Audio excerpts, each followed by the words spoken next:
Bonjour à toutes et à tous, bienvenue au Hub des Territoires, l'espace d'échange, de développement et de collaboration de la Banque des Territoires. Merci d'être présent aujourd'hui pour le lancement du collectif Aquagir, un événement hybride avec vous qui êtes présents au Hub, mais avec vous aussi qui êtes derrière l'écran de votre ordinateur, on ne vous oublie pas. Je suis Fanny Griesmer et j'ai le plaisir de vous accompagner aujourd'hui sur cet événement qui marque le coup d'envoi d'une nouvelle dynamique, une dynamique collective, une dynamique autour de cet enjeu crucial qui est la gestion de l'eau. L'été 2022 a véritablement marqué les esprits. L'été le plus chaud jamais enregistré par Météo France, avec des épisodes de canicule, on s'en souvient, une sécheresse généralisée qui s'est prolongée bien au-delà de la saison estivale. Le constat est là presque sous nos yeux, si j'ose dire. L'eau qui coule en abondance n'est plus du tout une évidence. À défi crucial, réponse chorale. C'est donc cette réponse collective que nous allons mettre en lumière en cette fin d'après-midi, en donnant la parole à la fois au territoire, aux membres fondateurs du collectif Aquagir, mais également à ses contributeurs, tous mobilisés, engagés en faveur d'une gestion sobre et partagée de la ressource en eau. Sans plus tarder, je vous propose d'entrer dans le vif du sujet. Comment ? Eh bien, avec une petite vidéo qui va nous permettre de planter le décor. On se retrouve juste après. Regardez. La gestion de la ressource naturelle en eau fait face à des enjeux inédits. Sous l'effet du changement climatique, cette ressource voit sa quantité raréfiée, sa qualité dégradée et les risques qui l'entourent accentués. Et il y a urgence à agir. C'est une ressource qui est fragile, c'est une ressource certes renouvelable, mais si jamais on la prélève trop, il n'y en aura pas assez pour tout le monde. Donc le but, c'est vraiment d'arriver justement à préserver cette eau. Nous sommes dans nos zones d'organisation territoriale face à un enjeu important et un défi qui commence à prendre des accents, on peut dire, vitaux. Il est donc important que nous soyons capables de répondre à ce défi. Les situations de crise sont de plus en plus fréquentes. De nombreuses collectivités rencontrent aujourd'hui des difficultés et peinent à concrétiser leurs projets. Méconnaissance du patrimoine existant, déficit d'expertise en interne, complexité pour la structuration des projets ou encore manque de lisibilité du secteur de l'eau, les freins sont nombreux. Aujourd'hui, au BRGM, on est sur différents enjeux, mais si je pouvais en citer un, ce serait l'amélioration des connaissances sur les prélèvements. Si on veut pouvoir imaginer les volumes et la ressource disponible, mieux connaître ce qu'on prélève serait un atout à l'échelle de chaque territoire. Pour lever ces freins et répondre aux besoins des collectivités, la Banque des Territoires s'engage au service de la transformation de la gestion de l'eau, aux côtés d'un réseau de partenaires riche et dynamique. Connecter cette donnée qui est liée au grand cycle et le petit cycle. Penser à l'investissement et au bon investissement au bon endroit. Pour avancer dans la bonne direction, pour qu'on soit le mieux armé par rapport à l'adaptation au changement climatique. De cet engagement partagé est né un collectif, le collectif Aquagir. L'ANEB, la Banque des Territoires, le BRGM, le Cercle français de l'eau, France Water Team, l'Union des industriels de l'eau, 6 acteurs reconnus pour leur expertise sur le sujet de la gestion des eaux, réunis pour accompagner les collectivités dans une gestion sobre et partagée de la ressource. 6 acteurs engagés qui mobilisent et mettent en commun leur expertise et moyens respectifs. Aquagir est un collectif qui fédère les énergies et renforce les synergies pour aller plus loin, accélérer l'émergence, la structuration et la réalisation de projets opérationnels, favoriser l'innovation et les bonnes pratiques, faire émerger dans chaque territoire une réponse, la plus simple et la plus appropriée. Pour faire vivre cette dynamique, le collectif Aquagir propose un accompagnement de bout en bout, à la fois physique et digital, avec une plateforme en ligne dédiée. Un parcours simplifié, construit sur la base des problématiques rencontrées par les collectivités, de leurs besoins, et qui repose sur 4 piliers phares. De nombreux retours d'expérience pour inspirer et favoriser la montée en compétences sur la question de la gestion des eaux. Des services digitaux avec notamment un annuaire de référencement des acteurs locaux, privés et publics disponibles en tout point du territoire. Enfin, un accent tout particulier mis sur la sensibilisation, le partage de connaissances et la formation sur les sujets de l'eau, un socle indispensable pour accélérer le passage à l'action, les décisions de financement des projets par les élus et bien sûr l'adoption de comportements sobres de la part de tous les usagers. Cet écosystème offre un véritable cadre de confiance. C'est aussi un levier formidable pour co-développer des solutions innovantes et proposer aux collectivités une offre d'accompagnement de bout en bout. de l'élaboration de leurs projets et stratégies de gestion de l'eau à la réalisation en passant par la conception et le financement. Bref, apporter une réponse rapide et efficace aux défis de la gestion de la ressource en eau et transformer durablement les territoires. Vous êtes un acteur privé ou public du domaine de l'eau, passez dès aujourd'hui à l'action. Rejoignez-nous et contribuez au collectif sur aquagir.fr. Et j'ai le plaisir d'accueillir Blandine Calcio-Godino. Bonjour Blandine. Bonjour Fanny.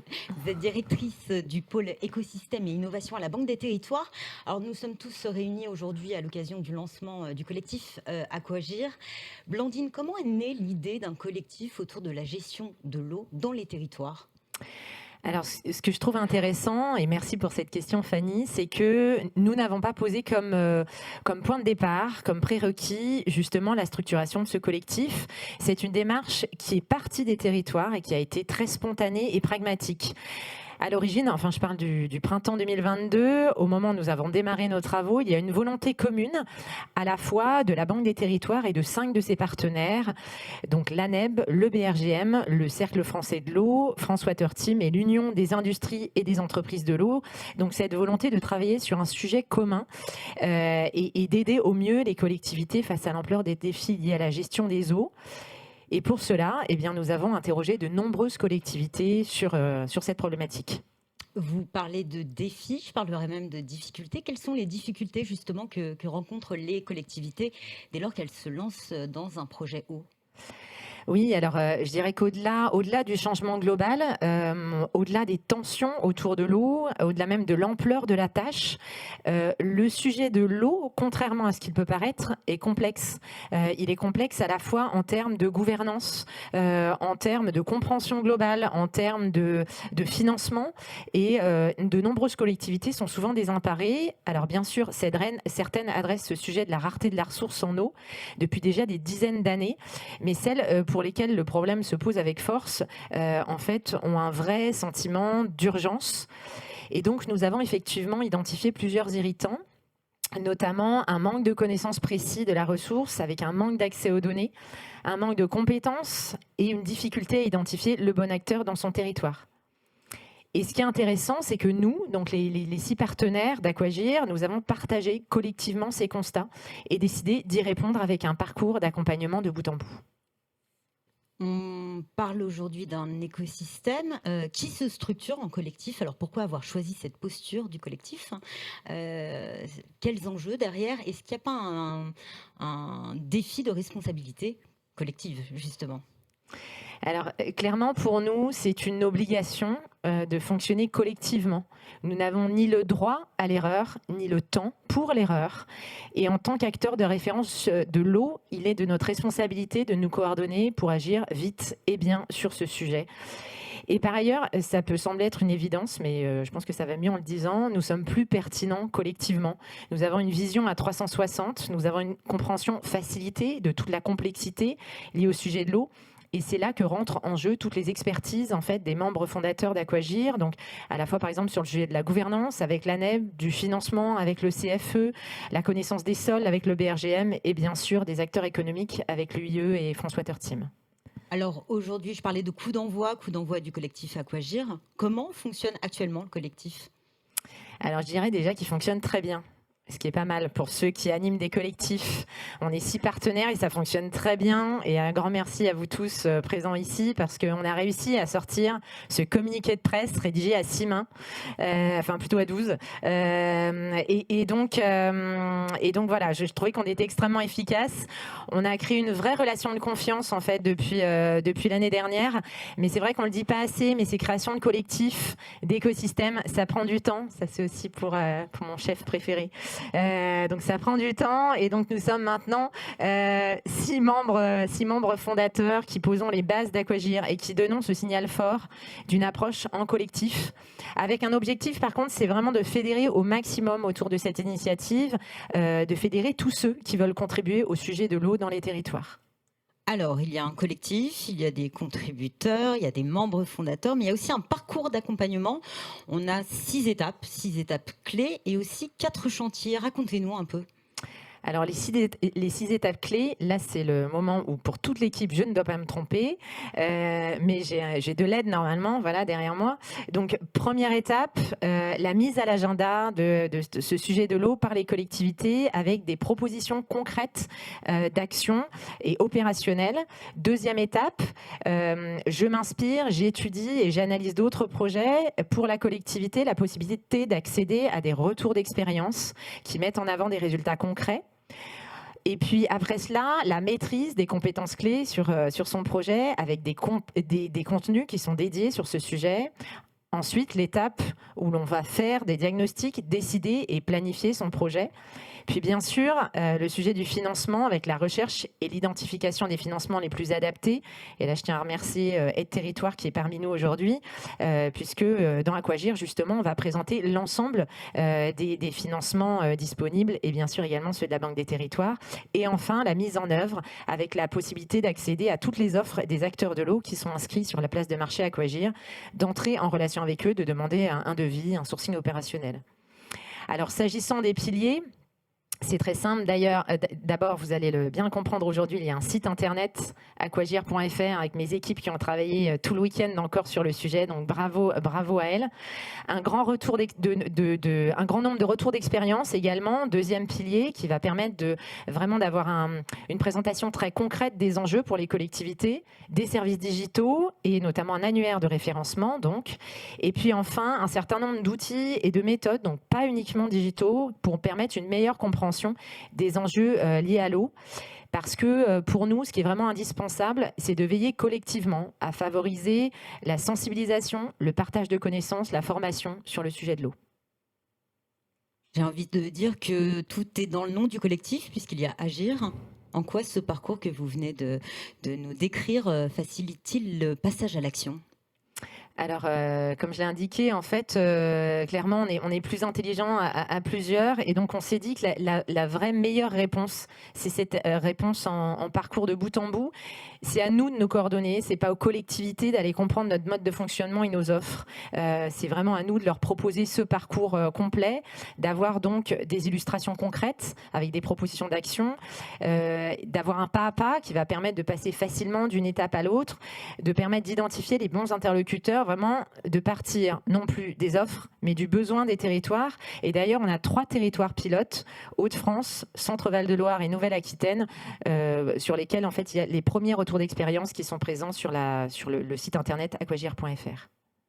On parlait, et vous venez de le dire, aquagir.fr, le site dédié. En quoi c'est important aujourd'hui de proposer vraiment une incarnation digitale du parcours ? Et puis il me semble aussi qu'il y a une plateforme d'assistance. Oui, tout à fait. Alors, notre objectif, c'est de s'appuyer sur le digital pour avoir un accès simplifié pour un maximum de territoires.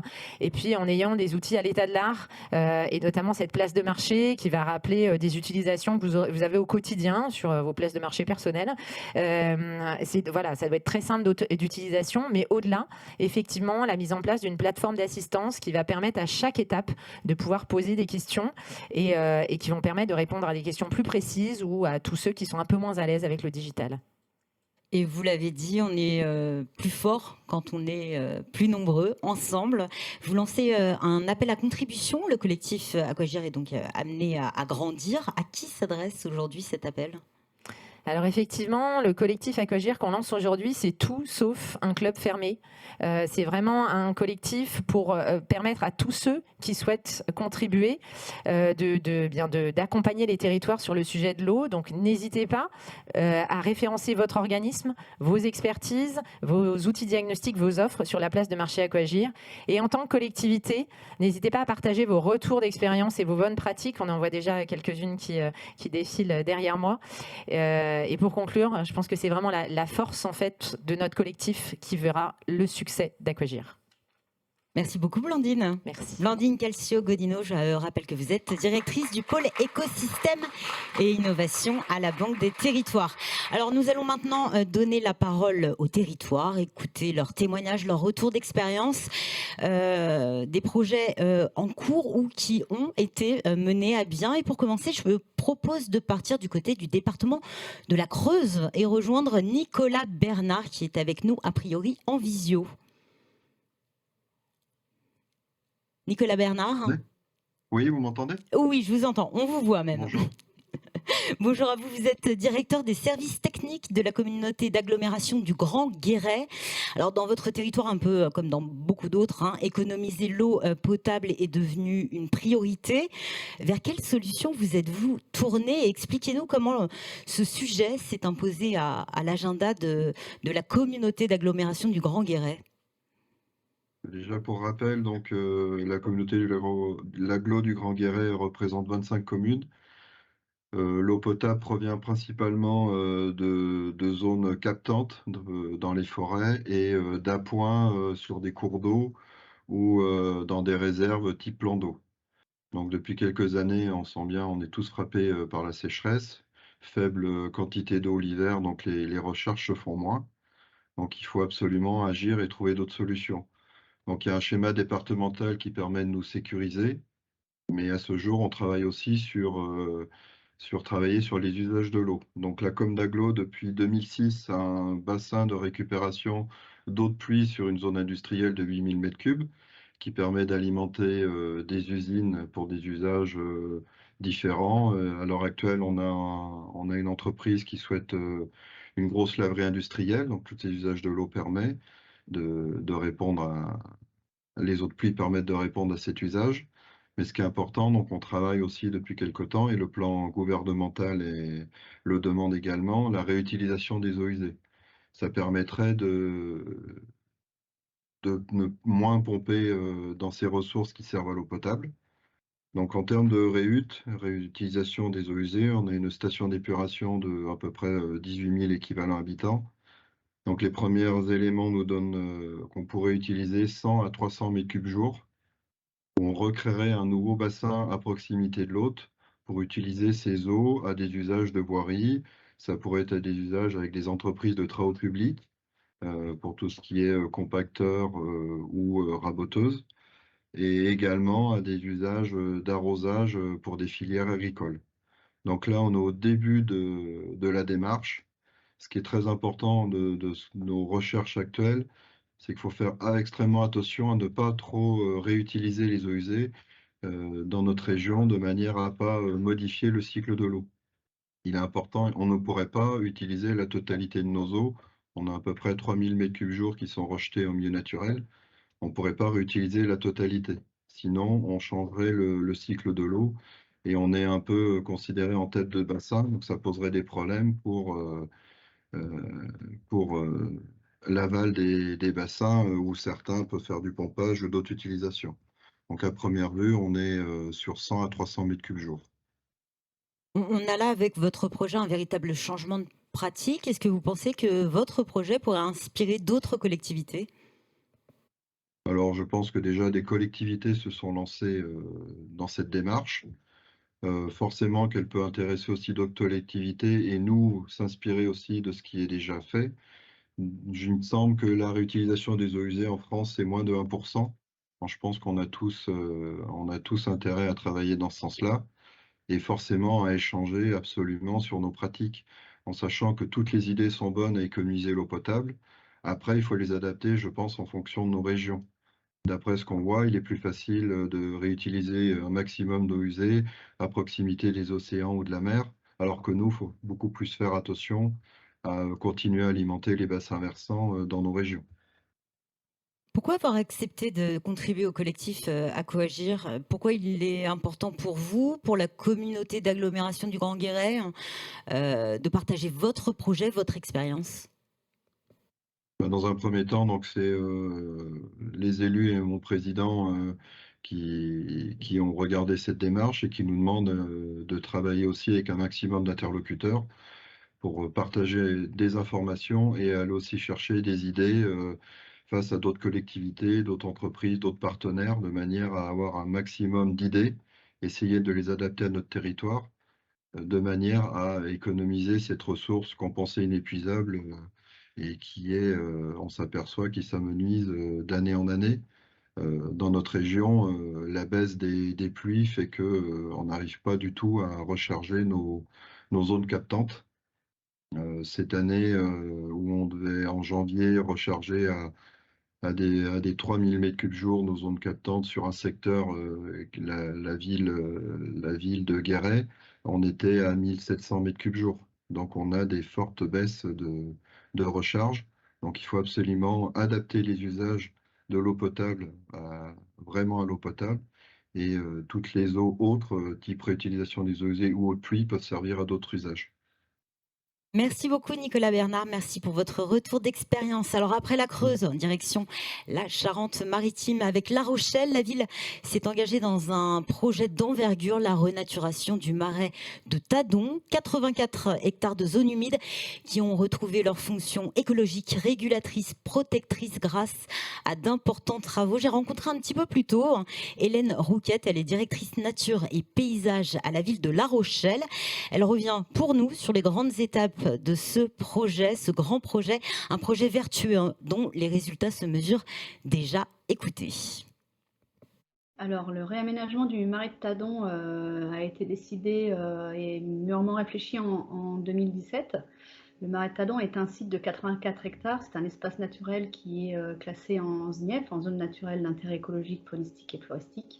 Et ce sont des anciens marais salants dont l'exploitation a été arrêtée en 1935. Le site s'est progressivement asséché, puis il a été remodelé par les aménagements urbains, car c'est un site qui est vraiment à 1 km du centre-ville. Et il a été constaté donc en fin 2017 au niveau des différents habitats que compose le marais de Tadon, que sont des marais doux, des marais saumâtres, un cours d'eau, des bassins pluviaux et une grande zone remblayée au niveau de la frange urbaine, qu'il y avait différentes problématiques. La première, c'était vraiment la fermeture des milieux, c'est-à-dire que le milieu naturel se retrouvait envahi d'espèces horticoles, en fait, de type Pyracantha, herbe de pampa.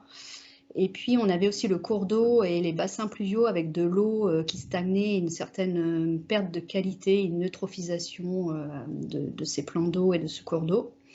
Et au fur et à mesure, les bassins qui étaient remplis d'eau, qui sont attractifs par la faune, s'asséchaient également. Donc là, face à ce déclin de la faune et de la flore locale et qui ne pouvait plus accueillir de manière confortable, on va dire, les espèces, les inventaires avec la LPO ont prouvé que les oiseaux ne nichaient plus sur le site et ils partaient par faute de présence d'eau pour pouvoir se nourrir. On a décidé justement d'intervenir. Et c'est vraiment par ces entrées-là multiples sur ces différents habitats qu'on a été amené à se poser la question de réaménager à grande échelle le marais de Tadon. Alors, le projet du marais de Tadon, ça a été de nombreuses actions concomitantes avec des phases qui se sont enchevêtrées. Il y a d'abord eu une première phase de diagnostic où il faut se faire accompagner par un bureau d'études. Donc nous, c'était l'atelier cépage pour le volet génie écologique et puis le bureau d'études Hydratec pour tout ce qui était la compréhension de l'hydraulique du site et qui n'a pas été simple d'ailleurs, pour comprendre les fonctionnements des nappes, du cours d'eau et en fonction des saisons, sachant qu'il n'y a plus trop de saisons quand même, et de références. Ensuite, il y a eu le volet vraiment technique d'inventaire, et puis de diagnostic terrain. En parallèle, il y a eu le volet réglementaire, parce qu'on était en dérogation espèces protégées et loi sur l'eau. Donc on a eu un lien étroit avec les organismes de l'État, DDTM et DREAL pour pouvoir avancer et constituer les dossiers réglementaires pour l'autorisation environnementale. En parallèle, et pour que le dossier soit viable, il fallait aller chercher les financements. Et avec autour de tout ça, arriver à convaincre pour avoir un portage politique pour que le projet soit défendu à l'échelle du territoire. Donc c'est vraiment toutes ces étapes qui se sont déroulées et qui ont permis au bout de 3 ans d'études et d'aboutir à 2 ans de travaux pour réaménager le marais de Tadon sur ces 84 hectares et créer en l'occurrence 10 hectares de zones humides. Et concernant le volet financier, c'est ce qui a été vraiment le plus important à arriver à stabiliser. Et c'est là où la Banque de Territoire a joué son rôle et surtout l'Agence de l'eau, parce que si on n'avait pas eu le soutien de l'Agence de l'eau Loire-Bretagne, je pense qu'on ne se serait pas lancé dans ce soutien, dans ce projet. L'Agence de l'eau, donc Loire-Bretagne, via 2 programmes, nous a soutenus dans le cadre du CTMA et dans le cadre d'un appel à projet à hauteur de 1,9 million. pour un projet global qui a coûté 5,4 millions d'euros. La région Nouvelle-Aquitaine, que l'on a sollicité, nous a soutenu à hauteur de 500 000 euros. On a aussi fait entrer un fonds FEDER à hauteur de 100 000 euros. La ville de La Rochelle s'est impliquée à hauteur de quasiment 1 960 000 euros. Et ensuite, les multipropriétaires communautés d'agglo et la ville d'Étré ont participé respectivement à hauteur de 450 000 euros et 90 000 euros. Et ce qui a fait la force du projet, ça a vraiment été le portage politique, les soutiens financiers et le fait d'avoir la maîtrise foncière, parce que les parcelles de l'ensemble du site étaient à 98% publiques et il n'y avait qu'une seule parcelle privée. Alors, je pense qu'il faut souligner le côté multipartenarial des acteurs qui ont accompagné le projet de restauration du Marais de Tadon, parce que hormis les différents financiers, l'Agence de l'eau incontournable, la Banque des Territoires, la région Nouvelle-Aquitaine et puis la communauté d'agglo de La Rochelle, on avait évidemment la Fédération de pêche, l'Office français de la biodiversité, la LPO, Nature Environnement, et puis surtout une grosse phase de concertation qui a duré pendant 1 an avec les habitants et les usagers. Et c'est ce qui a fait aussi la force du projet. Sa complexité également, mais son intérêt, et c'est aussi pour ça que derrière on est assez content des résultats 3 ans après la fin des travaux. C'est un projet, de par sa complexité hydraulique et de par la diversité des habitats qui sont touchés, parce que ça va du milieu doux, saumâtre, à des prairies sèches, à des milieux complètement humides, c'est ce qui fait sa particularité et sa richesse, et surtout la réussite, parce que 3 printemps après la fin des travaux, on a déjà les bécassines qui sont venus se reproduire et on est sur des oiseaux qui sont encore présents. Là, on a 18 couples d'avocettes sur des zones où avant on n'avait pas d'oiseaux nicheurs. Le Marais de Tadon, ça a été créé 10 hectares de zone humide sur une zone qui était entièrement remblayée. Et puis réhabiliter un cours d'eau. La particularité, ça a été pour amener l'eau, donc on part sur une possibilité de stocker plus d'eau de pluie, mais également de pouvoir reconnecter le site à l'océan. Donc ça, c'est une particularité. Donc maintenant, on peut, via 9 ouvrages hydrauliques, arriver à faire entrer de l'eau et puis à maintenir de l'eau pour les oiseaux de février à juillet. Je vous propose de poursuivre sur le projet de renaturation du Marais de Tadon avec Bruno Chaptal. Bonjour à vous. Bonjour. Bonjour, vous êtes directeur territorial Charente-Maritime à la Banque des Territoires. La Banque des Territoires qui a accompagné le projet de renaturation du Marais de Tadon sur le volet financement. Quels sont les contours de cet accompagnement et en quoi était-il important pour la Banque des Territoires d'accompagner ce projet ? C'est un projet qui se situe quasiment en centre-ville, parce qu'il se situe entre la gare et le quartier prioritaire politique de la ville de Villeneuve-les-Salines. C'est donc un projet très emblématique, vraiment aux portes du centre-ville. Et comme le disait Hélène, il fallait le renaturer. Et pour nous, ça tombait bien parce que ça a été un des premiers prêts relance verte axé biodiversité.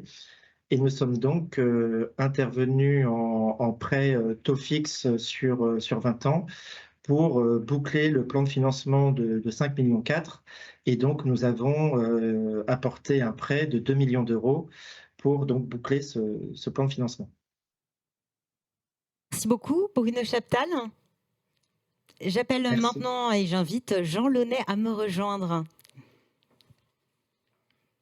Jean Launay, vous êtes membre du conseil d'administration de l'agence de l'eau Adour-Garonne et président du comité national de l'eau. J'en ai parlé en introduction, on a eu un hiver très sec.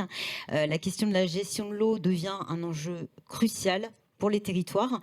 Quel regard portez-vous sur cet enjeu d'ampleur auquel il est devenu véritablement urgent d'apporter des réponses ? D'abord, moi, je voudrais vous dire que je me réjouis des témoignages que vous nous avez donnés, parce qu'ils montrent bien que si la réflexion doit être globale et collective, avec une impulsion donnée par l'État, c'est bien sur les territoires que les solutions se développent. et elles doivent être adaptées aux différentes situations. Et donc, dans les deux exemples, on a vu ce qu'est le cycle de l'eau dans sa complétude, à la fois des sujets de petits cycles, de renouvellement, de canalisation, d'interconnexion de réseaux, de lutte contre les fuites, et puis ensuite des solutions fondées sur la nature, la prise en compte des écosystèmes aquatiques, donc on qualifie plus généralement de grands cycles. Mais on sera tous d'accord qu'il n'y a qu'un seul cycle de l'eau, et donc du coup, l'offre qualifiée de bout en bout montre bien cette volonté des acteurs et des parties prenantes d'Aquagir de considérer l'ensemble de la problématique de l'eau. Et donc moi, je salue cette initiative. Je les connais tous, ces acteurs d'Aquagir. Je travaille avec eux dans le cadre du Comité national de l'eau, du Comité d'anticipation et de suivi hydrologique. On va avoir 2 réunions la semaine prochaine au ministère de ces 2 instances. Elle montre bien que la sécheresse a quand même été un élément déclencheur majeur de la réflexion, pas seulement celle de l'an dernier, parce que il y en avait, si on repart dans le passé, il y en a déjà eu en 2003 une majeure, mais déjà en 2017, 2018, 2019, on n'a pas été à l'abri de ces phénomènes climatiques. Celle de l'an dernier était très marquée. C'était une sécheresse qui a commencé très tôt, de printemps, qui s'est prolongée tout l'été, qui s'est même prolongée pratiquement au mois d'octobre. Même si depuis, les situations sont très inégales sur le terrain, parce qu'il y a eu à des endroits beaucoup d'eau et à d'autres beaucoup moins, le sujet reste complètement prégnant. Il faut trouver des réponses adaptées à la diversité des territoires, à la diversité des problématiques. Mais l'enjeu, il est posé depuis... et moi, je me réjouis qu'il ait été posé officiellement depuis 2017. On a eu 4 processus politiques décidés par le gouvernement depuis 2017. Les assises de l'eau phase 1, le président de la République en a fait les annonces au Congrès des maires et s'est déroulé en 2018. 2019, sur le grand cycle, j'ai dû plaider à l'époque pour qu'on n'oublie pas les questions du grand cycle. Et ça a eu lieu, avec déjà les solutions fondées sur la nature, le partage de l'eau, de la qualité de l'eau et des économies d'eau a déjà été posé à cette époque. On a eu en 2021 l'application de ces assises de l'eau à l'usage quantitatif majoritaire que constitue l'agriculture, avec le Varenne de l'eau agricole, de l'eau et du changement climatique. On voit bien que cette donne du changement climatique est primordiale à être et doit être prise en compte dans les réflexions de chacun. Et puis, la planification écologique avec le chantier eau qui a été lancé à l'automne dernier. Donc, tout un ensemble, me semble-t-il, logique qui permet l'acculturation au sujet de l'eau et à sa prise en compte par tous les acteurs de l'individu dans nos comportements de tous les jours, mais aussi aux collectivités, aux industries, aux agriculteurs, à tous les usagers de l'eau. Et pourtant, j'ai envie de vous dire, et pourtant la politique de l'eau est régulièrement pointée du doigt pour sa complexité. La Cour des comptes elle-même a rendu un rapport dans lequel elle stipulait que la politique de l'eau souffrait d'une organisation qui manquait de cohérence, trop complexe, inadaptée. C'est quoi le problème avec la politique de l'eau en France ? Je vais vous dire, je me méfie un peu des affirmations de la Cour des comptes. J'y ressens souvent des relents de jacobinisme marqués. Et donc moi, je suis, comme beaucoup ici, je pense, défenseur de la loi fondatrice de 1964 qui fonde la loi sur l'eau de 64 qui fonde la gestion par bassin versant, la gestion intégrée de l'eau, la démocratie participative, parce que nos comités de bassin sont des lieux de démocratie participative et pas seulement élective. De la fiscalité écologique, avant qu'on ne parle de fiscalité écologique, puisque les redevances, et j'ai bien aimé la personne qui disait du BRGM qui disait qu'il fallait absolument avoir une connaissance exhaustive des prélèvements. C'est un de mes chevaux de bataille. Si on ne connaît pas précisément qui prend l'eau, pour quel usage et à quelle quantité, on n'aura pas à la clé les bonnes décisions en suivant. Donc, oui, la gestion de l'eau, c'est complexe parce qu'on a différentes strates de collectivité. La question de la compétence n'est pas encore définitivement stabilisée. On sait que l'échéance, c'est 2026 pour un transfert de la compétence qui est communale aujourd'hui aux intercommunalités. Les communautés d'agglo, Guéret, j'y étais il y a 1 mois et demi avec les élus de la communauté d'agglo, ont déjà par la loi la compétence. Reste à savoir si les intercommunalités, en particulier rurales, en rêvent. Moi, j'en doute. Pour autant, je ne pense pas qu'il soit nécessaire ni utile, surtout pas, de reculer cette échéance à nouveau. Il faut absolument amener à quelle maille elle était déterminée, mais il faut se parler pour la trouver, la bonne maille. En tout cas, je considère que l'émiettement actuel de la maîtrise d'ouvrage, dans le Lot, on a encore une centaine de mètres d'ouvrage possibles sur l'eau. Il est pénalisant pour prendre la décision d'investissement. On n'est pas à la bonne maille pour avoir une vue d'ensemble, pour avoir une analyse des meilleurs coûts-efficacité qu'à un moment ou à un autre, les financeurs vont se poser. C'est ce qui retarde le passage à l'action ? De mon point de vue, oui. Les élus, je l'ai été élu local pendant 25 ans, ont cette habitude de lancer des plans leurs investissements quand ils ont, si c'est possible, les 80% plafonnés, maximum. C'est pas possible sur la politique de l'eau.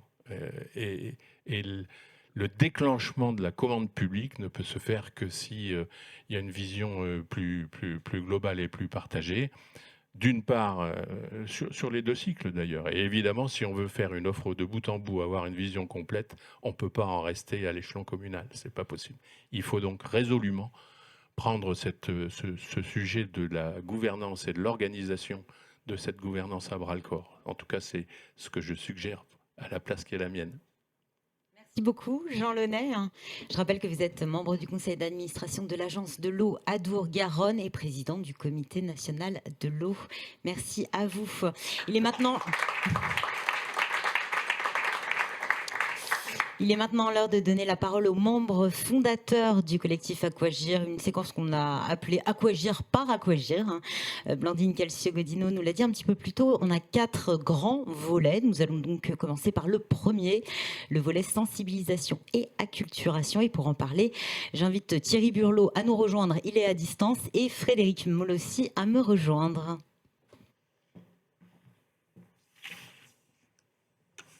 Thierry Burlot, vous êtes avec nous ?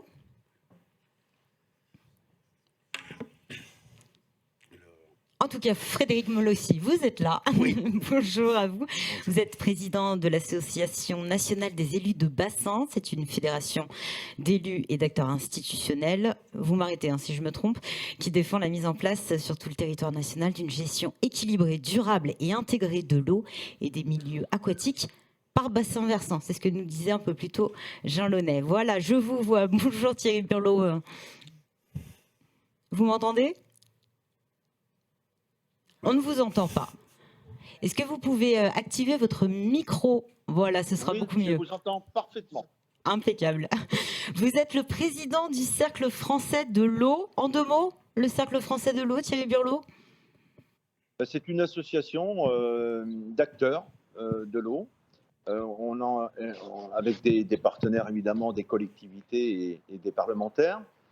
On a les grandes entreprises de l'eau qui sont à nos côtés.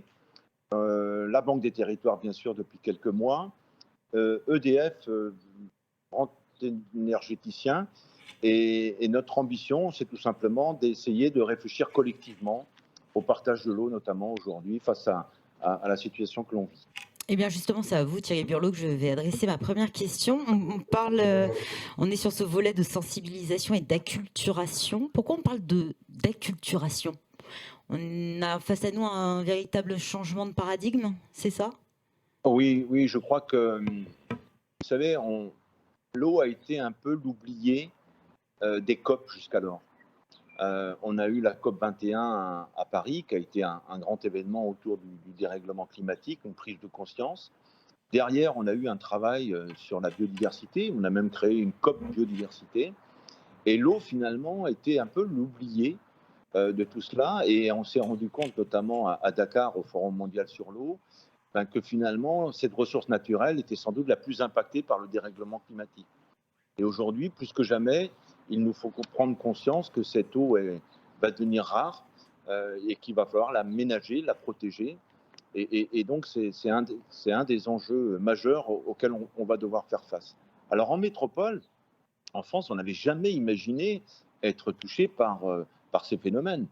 Et on a considéré trop longtemps, d'ailleurs, que cette eau était inépuisable et qu'il suffisait de se servir.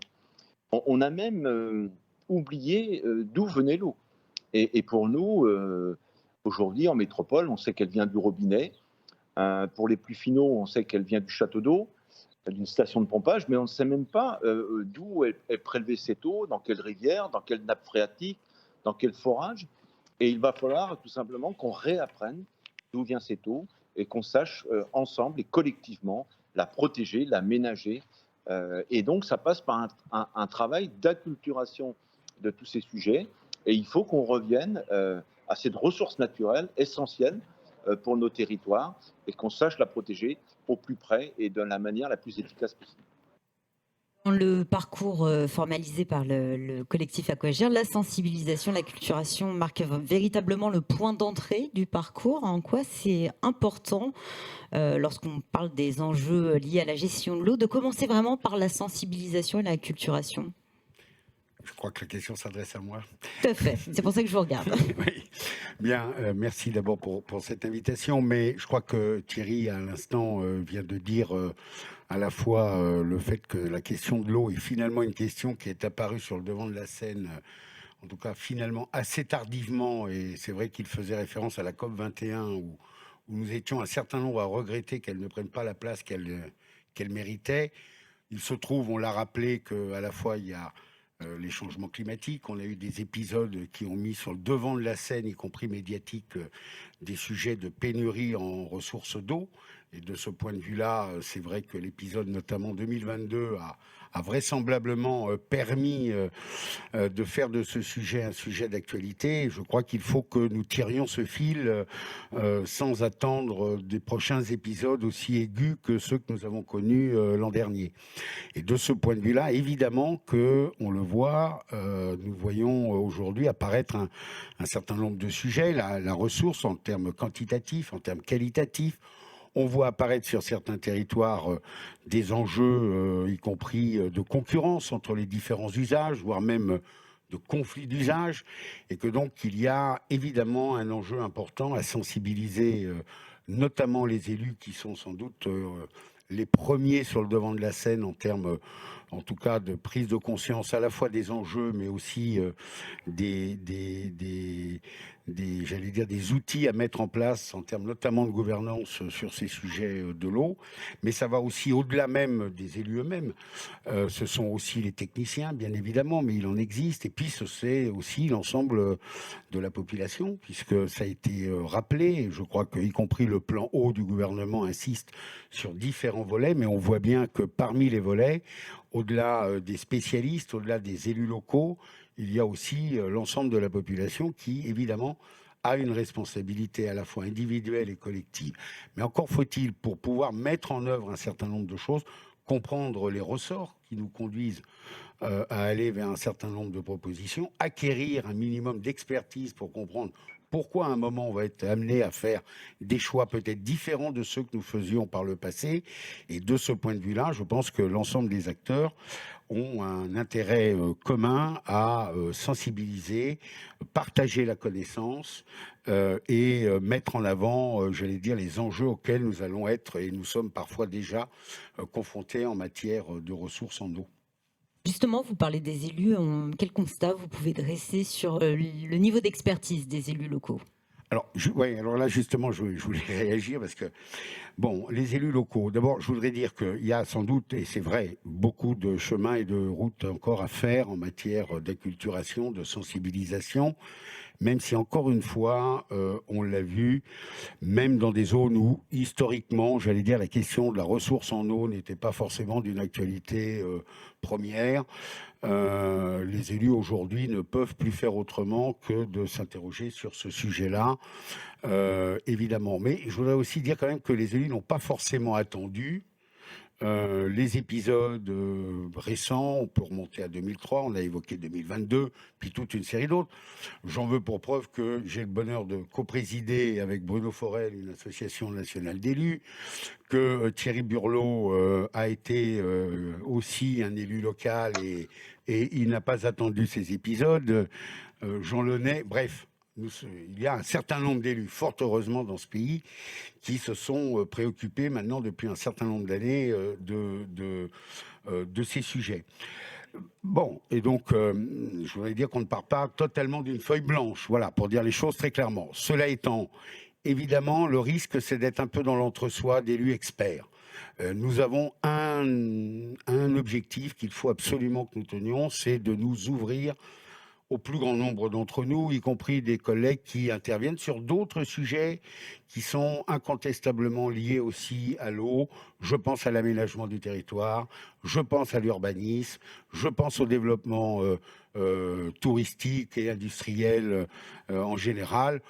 On voit bien que tous ces sujets-là, si nous continuons à les traiter en silo, nous passons à côté, me semble-t-il, d'enjeux majeurs. Donc, nous devons, nous, entre guillemets, élus, dits experts en la matière, avoir cette conscience qu'il faut que nous allions au-delà de notre cercle, certes toujours très intéressant, mais il faut que nous allions au-delà. C'est-à-dire partager, faire de la pédagogie auprès des autres? Oui, non seulement partager, évidemment, parce que, comme c'était dit, bon, voilà, y compris chez les élus, enfin, le fait qu'on ouvre un robinet, qu'il y ait de l'eau, qu'elle soit potable, semble naturel.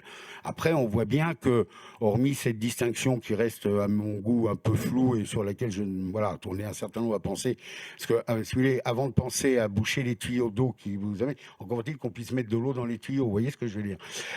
Bon, non mais dit comme ça, c'est un peu caricatural évidemment, mais enfin, cette distinction artificielle entre petit cycle et grand cycle, sauf qu'évidemment, si vous n'avez pas d'eau, ressource naturelle qui vient dans le tuyau, vous avez un tuyau qui certes pourra être troué, mais vide, ce qui rend du coup les fuites moins problématiques. Non, mais cette parenthèse étant terminée, oui, on voit bien qu'il faut aussi que nous amenions un certain nombre d'autres sujets, j'en évoquais, l'urbanisme, l'aménagement du territoire en général, à s'emparer de cette question de l'eau. L'un ne va pas sans l'autre. Thierry Burlot, vous avez aussi d'autres peut-être champs à ajouter. Quelle place finalement l'eau a dans l'aménagement des territoires? Ça touche absolument tous les secteurs. Pas assez. Vous savez, moi je partage complètement ce qui vient d'être dit, c'est-à-dire que, vous savez, moi je suis breton. Le problème de l'eau en Bretagne, c'est avant tout une question de développement économique, d'agriculture et d'aménagement du territoire. Et c'est bien la politique agricole commune qui fait la qualité de l'eau des nappes phréatiques et des fleuves et des littoraux en Bretagne, et pas autre chose. Donc si on veut être efficace, il faut, comme ça a été fort bien dit, il faut que la politique de l'eau irrigue toutes les politiques publiques. Et je voudrais rajouter que, on peut tous se faire un certain nombre de reproches sur la situation, on s'est enfermé un petit peu dans de la technique sur le dossier de l'eau. Et vous savez, on utilise des termes que finalement peu de gens comprennent. On parle de SDAGE, de SAGE, de commission locale de l'eau, d'études HMUC, hydrologie, milieu, usage, climat. On utilise des termes tellement techniques que beaucoup de nos collègues et de nos concitoyens ne nous comprennent plus.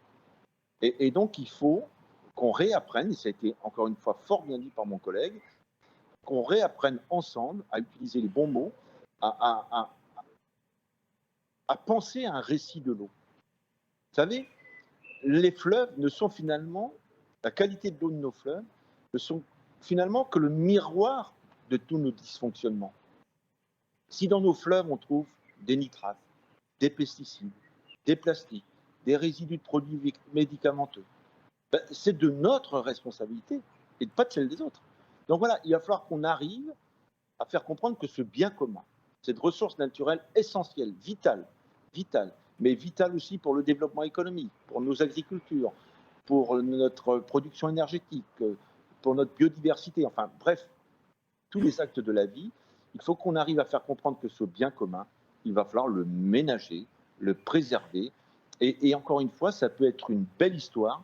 Vous savez, dans un monde fracturé dans lequel on vit, il n'y a plus grand-chose qu'on peut partager. Et le bien commun, qu'est la ressource naturelle, l'eau, eh ben, c'est un bel objectif, c'est un beau défi qu'il faut que collectivement on relève. Et encore une fois, pas les uns à côté des autres, mais les uns avec les autres. Thierry Burlot, Frédéric Molossi, merci à vous deux. Deuxième volet à présent. Et ce deuxième volet, il s'agit de la data. Et pour parler données, j'accueille Jean-Marc Montpelat et Costa Castrinidis.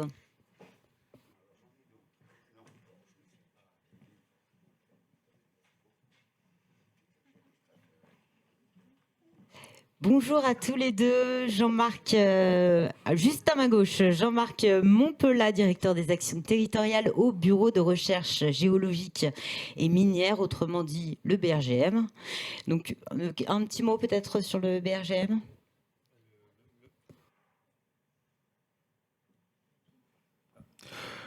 Bien, déjà, merci à vous de nous accueillir et de nous associer à cette initiative de la Banque des Territoires. C'est très précieux pour nous. Donc, le BRGM, c'est le Bureau de recherche géologique et minière. En deux mots, c'est le service géologique national, avec toute une série de missions régaliennes sur le sol et le sous-sol. Évidemment, quand on dit sol, sous-sol, c'est l'eau dans le sous-sol, et donc voilà dans le sujet. Et juste à côté de vous, on a Costa Castrinidis. Bonjour. Bonjour. Donc vous êtes directeur des prêts à la Banque des Territoires. Peut-être un mot aussi pour vous mettre sur un pied d'égalité.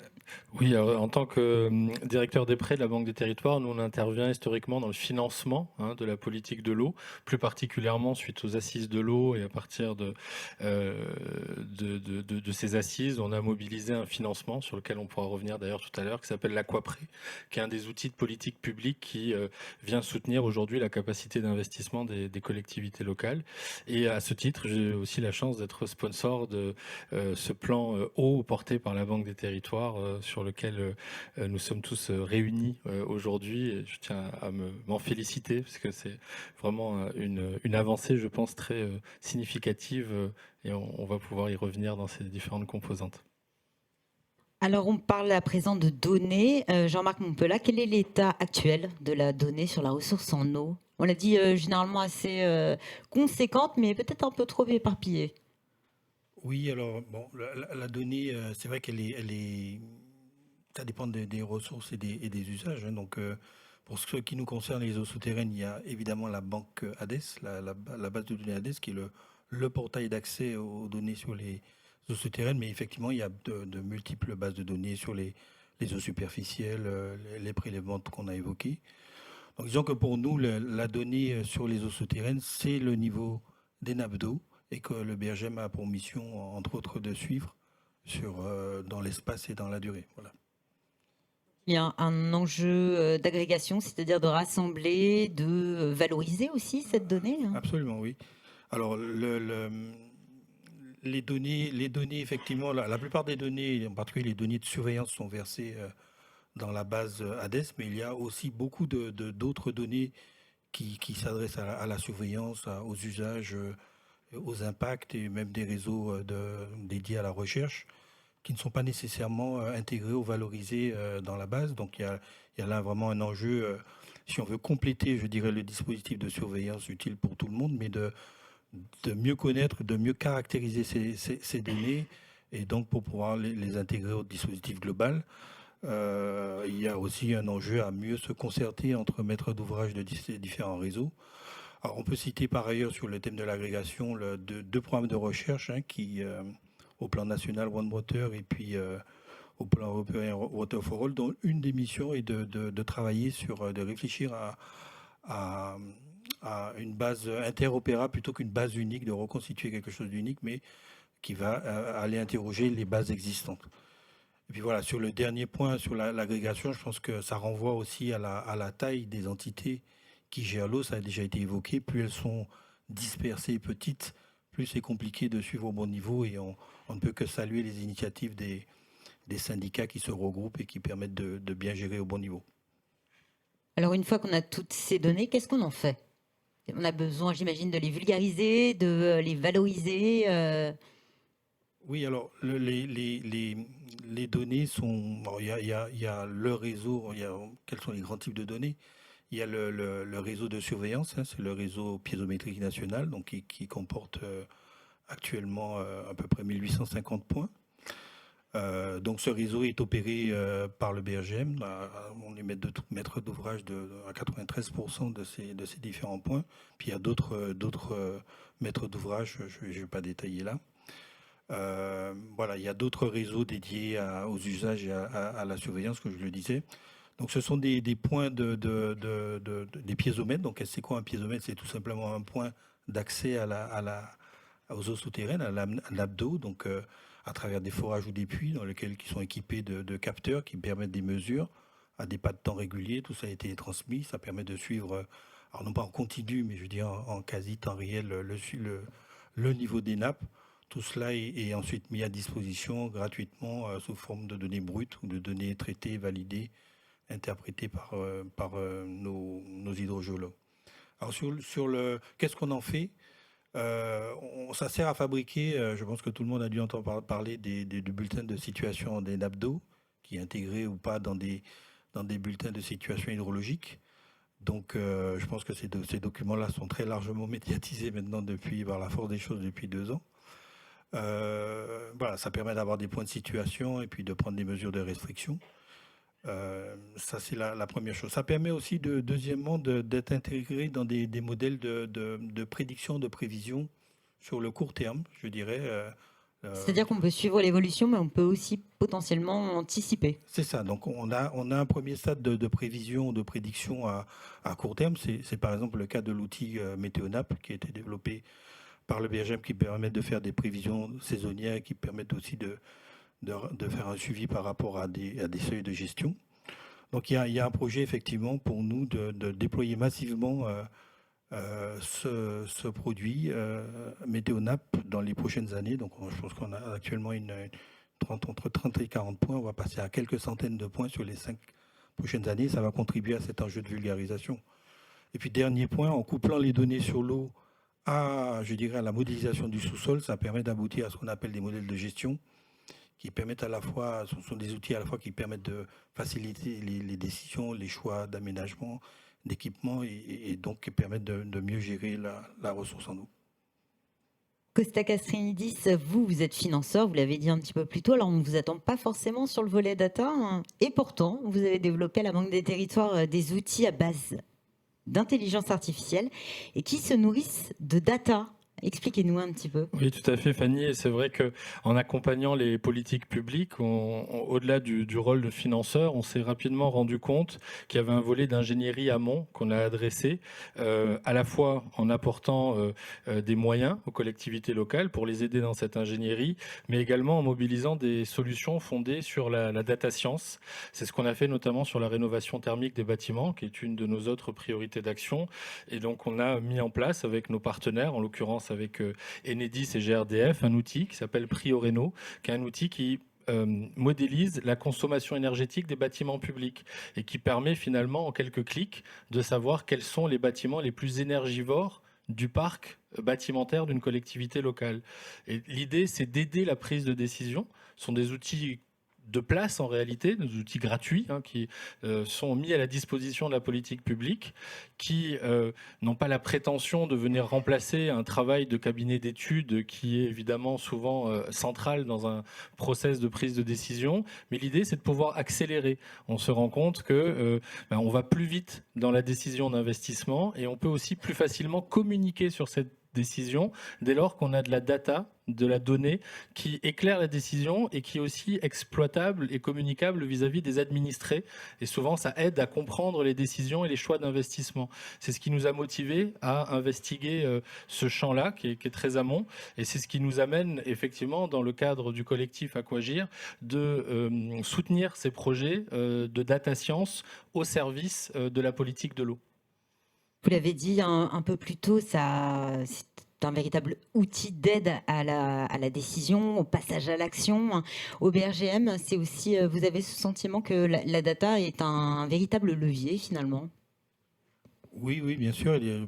Pour illustrer ça, je vais vous parler d'une collaboration que nous avons avec un syndicat d'eau, le SDDEA, dans le département de l'Aube. Donc, déjà dire que à l'échelle du département, ça a été souligné, c'est déjà un bon niveau pour agir. C'est pas forcément le seul niveau, mais c'est déjà un bon niveau pour permettre une vue d'ensemble.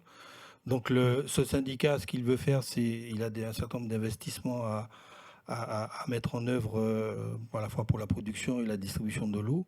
Donc il a besoin que ces investissements soient pertinents et pérennes en prenant en compte le changement climatique.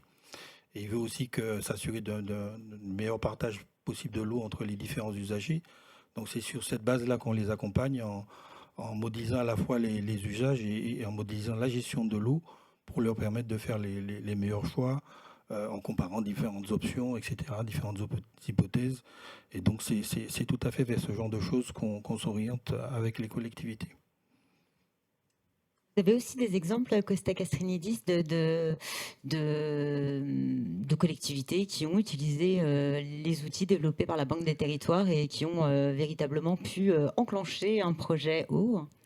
Alors, sur le volet eau, ce que je voulais rappeler, c'est qu'effectivement, on a aujourd'hui comme projet à la fois de développer un outil avec les partenaires qui viendraient cartographier l'état de la ressource en eau, un outil qui permettrait d'identifier l'état des réseaux, un sujet sur lequel nous on intervient beaucoup en financement, la question de la rénovation des réseaux d'eau.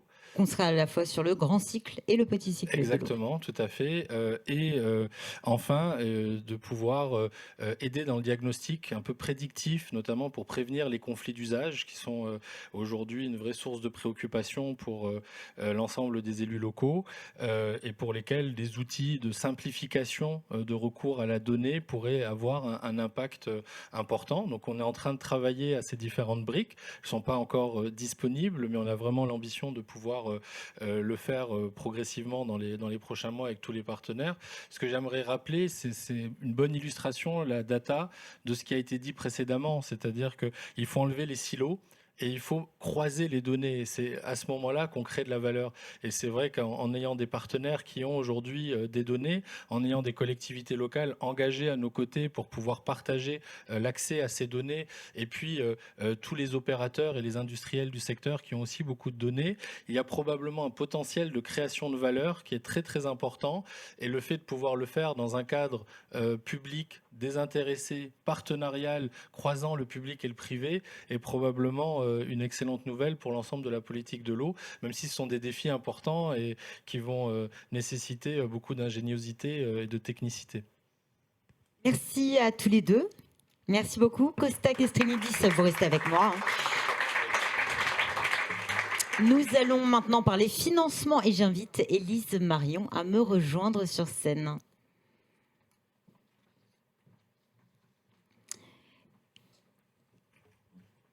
Élise Marion, bonjour.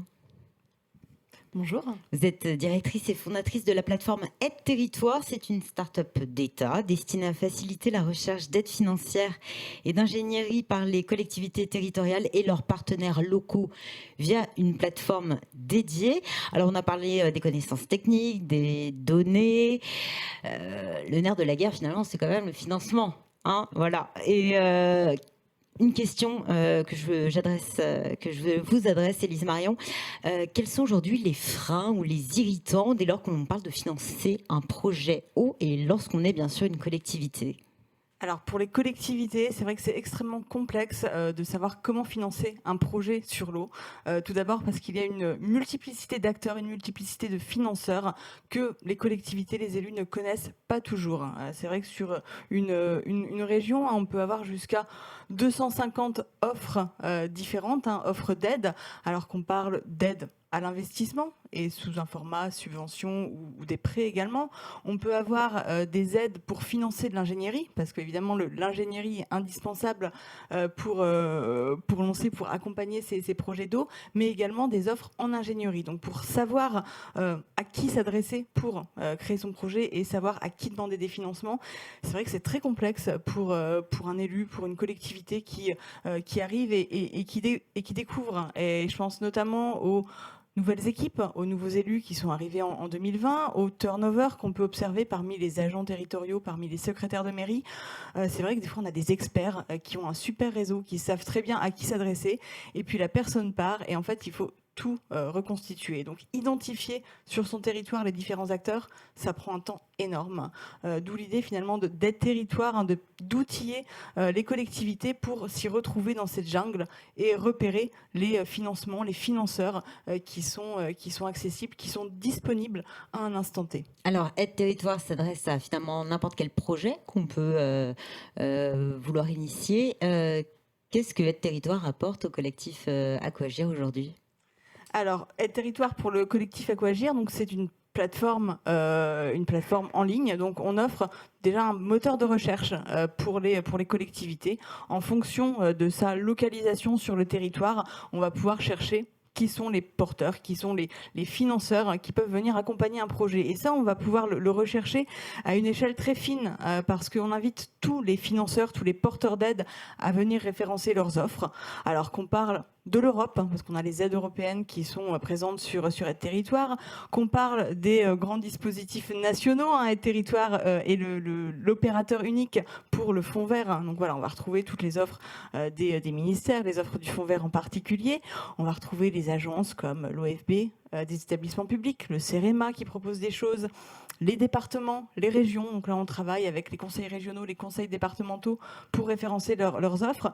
Et on va aller jusqu'à un échelon vraiment très micro, hein, l'échelon de la communauté de communes qui référence ses offres, du syndicat des eaux qui référence aussi ses offres, pour que vraiment un élu, une collectivité ait tout le panel des possibilités sur son territoire.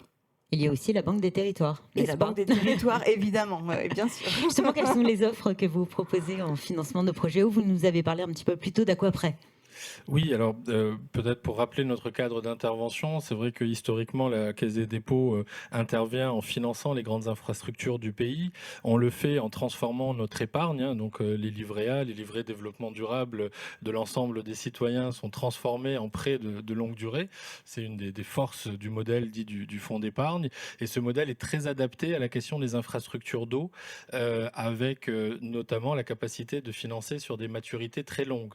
Donc on a mis en place une première génération d'Aquaprès suite aux assises de l'eau qui permettait de financer jusqu'à 60 ans la rénovation de réseaux d'eau, mais pas uniquement. Au fur et à mesure, on a élargi notre champ d'intervention. On a aujourd'hui, je pense, une offre qui est très complète et même si je rejoins ce qui a été dit sur petit cycle, grand cycle, ça reste une façon de détourer notre champ d'intervention. On est aujourd'hui vraiment présent sur l'ensemble de la gamme, y compris sur tout le volet GEMAPI, même s'il est encore assez peu usité. D'ailleurs, je passe un petit mot aux collègues en région et en collectivité locale qui nous écoutent. On a aujourd'hui la possibilité de financer largement, y compris sur le grand cycle, tous les besoins des territoires, avec une offre qu'on a aussi améliorée, puisque dans le cadre du plan eau, elle est désormais compétitive, plus compétitive qu'elle ne l'était au cours des dernières années, puisqu'elle est indexée sur le taux du livret A et la marge a été réduite, et donc elle n'est que de 40 points de base, ce qui, dans un contexte comme celui qu'on connaît aujourd'hui, avec une remontée très rapide des taux d'intérêt depuis 1 an et demi, est vraiment une offre intéressante et qui peut vraiment répondre aux besoins d'investissement de long terme, puisque quand on pense à la question de la ressource en eau, il faut tout de suite se projeter sur le temps long et avoir des annuités qui soient en cohérence aussi avec les recettes qui sont prévues dans les budgets annexes des collectivités locales. Justement, vous l'avez mentionné, le long terme, quels sont ses avantages pour une collectivité ? Alors, il y a plusieurs avantages. Il y a tout d'abord le lien vraiment direct entre l'amortissement technique de l'actif. Quand on finance une STEP ou quand on finance un réseau, on est vraiment sur des actifs qui vont s'amortir sur des maturités très longues. Donc là, on peut avoir vraiment une très bonne corrélation entre l'amortissement comptable et l'amortissement technique, même si dans la comptabilité budgétaire aujourd'hui publique, c'est pas un sujet qui est regardé suffisamment malheureusement, mais c'est quand même intéressant intéressant en termes de bonne gestion patrimoniale. Et puis, il y a vraiment la possibilité, comme en France, la logique veut que l'eau paye l'eau et que, in fine, les recettes permettent de financer les investissements. Le fait d'amortir sur des maturités très longues les investissements par de la dette, c'est bénéfique puisque ça permet vraiment d'avoir une gestion plus dynamique des augmentations de recettes prélevées sur les usagers. Donc c'est très vertueux de ce point de vue-là également. Je veux préciser à cette occasion un point aussi intéressant, c'est qu'on a depuis le début de l'année complété notre gamme avec une gamme de prêts à taux fixe qu'on distribue via notre partenaire SFIL. Vous voyez, encore un partenaire, on travaille beaucoup avec des partenaires, qui permet aux collectivités locales qui souhaitent plutôt avoir un prix fixé dans le temps de bénéficier de prêts de 25 à 40 ans pour répondre à ces enjeux liés à l'eau sans avoir l'effet du taux variable qu'on retrouve sur nos offres sur fonds d'épargne. Donc on a vraiment une gamme aujourd'hui de produits qui sont une gamme qui est très complète pour répondre à ces enjeux et vraiment s'inscrire dans le temps long. La Banque des territoires peut s'appuyer aussi sur un ancrage local, territorial à travers ses directions régionales. En quoi est-ce important pour une collectivité qui va intégrer le parcours de pouvoir, j'imagine, être suivie au plus petit niveau? On parlait de maillage un peu plus tôt, de maille même. Oui, tout à fait. Ça, c'est vraiment essentiel. Toute la structuration de la Banque des territoires repose sur les directions régionales. Ce sont ces équipes qui sont en proximité des élus, des fonctionnaires territoriaux, des différents opérateurs locaux. Et ce sont ces équipes qui vont accompagner les collectivités locales dans leurs projets, bien évidemment en très très bonne intelligence et en lien étroit avec les agences de l'eau qui jouent un rôle majeur. Et on sait que la bonne mobilisation coordonnée des subventions des agences de l'eau ou des financements des agences de l'eau aux côtés des financements de la Banque des territoires, c'est certainement une des manières de simplifier la vie aux collectivités locales, ce qui est quand même l'essence de ce qu'on essaye de faire dans un écosystème complexe. J'entendais tout à l'heure 200 aides potentielles. Ça demande une ingénierie, ne serait-ce que pour structurer le financement, alors qu'on sait qu'en amont, il y a énormément d'ingénierie technique pour appréhender le besoin. Et ça veut dire qu'il faut apporter une capacité de clarté, de simplification, et le fait qu'on travaille étroitement avec les agences de l'eau, ça permet d'avoir une logique, dites-le nous une fois, et c'est vrai que Aide Territoire nous aide beaucoup. Merci beaucoup pour ce que vous avez réussi à impulser, notamment dans le cadre du Fonds Vert. C'est très précieux puisque finalement, il y a une plateforme unique qui derrière va mobiliser nos équipes localement pour pouvoir simplifier la vie des porteurs de projets. Voilà, c'est là toute la force de Aide Territoire, c'est un guichet unique, une porte d'entrée unique. Vous nous avez aussi spécifié cet ancrage finalement local, territorial. Vous avez d'autres développements en cours ? Oui, tout à fait. Alors l'ancrage est également renforcé par notre réseau d'animateurs. On a des animateurs locaux des territoires qui font partie des services de l'État et qui vont venir accompagner justement les collectivités, les aider à prendre en main le service et aller chercher également les porteurs d'aide pour leur présenter, leur montrer la force du moteur de recherche. Et nous, en ce moment, on travaille beaucoup sur le sujet de la capacité financière pour être dans la thématique du moment. C'est un vrai sujet, un véritable enjeu pour les collectivités qu'il faut là aussi outiller pour leur donner toutes les clés pour mieux décider, prendre les bonnes décisions pour mettre en place leur projet et venir discuter après avec les partenaires. Bien entendu, on n'est pas là pour remplacer le conseil local, mais donc on est en train de travailler à un outil qui va permettre aux collectivités de se projeter, de faire plus facilement des plans de financement et donc de venir voir les différents partenaires avec ces plans de financement pour en discuter. Et à la base de cet outil, on a une autre brique qui sortira à la rentrée, qui permettra aux collectivités de connaître leur capacité financière et leur capacité d'emprunt. Alors évidemment, tout ça étant à moduler en fonction des différents taux. Donc voilà, on travaille avec la Banque des territoires, mais c'est aussi une façon d'outiller la collectivité, de lui donner des clés et des éléments pour venir discuter en face avec l'agence de l'eau, avec le conseil régional, avec la Banque des territoires, pour accompagner son projet et que tout soit vraiment partagé à tous les niveaux. Donc c'est une première étape pour aller vers plus de concret et la réalisation des projets. Castrinidis, un dernier mot avant de nous quitter. Merci, effectivement. Juste indiquer que donc on s'est engagé sur le volet financement à pouvoir mobiliser 2 milliards de financement pour accompagner les projets au cours des prochaines années. C'est vraiment l'idée de pouvoir multiplier par 2 les investissements. On est probablement loin de ce qu'il faudrait en termes d'investissement pour traiter cette politique publique, mais c'est déjà un effet levier assez important que je voulais souligner. Et pour ça, on a évidemment besoin d'avoir plus de projets accompagnés. Et puis également dire qu'au-delà du volet de financement par la dette, on a aussi la possibilité, selon les projets, d'envisager du co-investissement avec certaines collectivités, avec certains porteurs de projets, avec probablement des modèles de gouvernance qui seraient amenés à se développer au cours des prochaines années. Et ça se regarde au cas par cas. Merci à tous les deux. Merci beaucoup. Merci. Merci.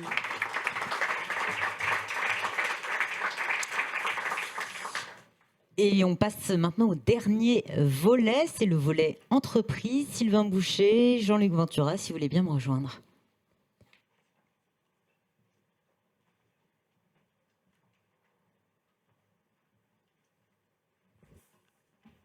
Sylvain Boucher, bonjour, vous êtes président de France Water Team, même exercice que pour les intervenants précédents. Je vais vous demander en 2 mots de nous expliquer ce qu'est France Water Team.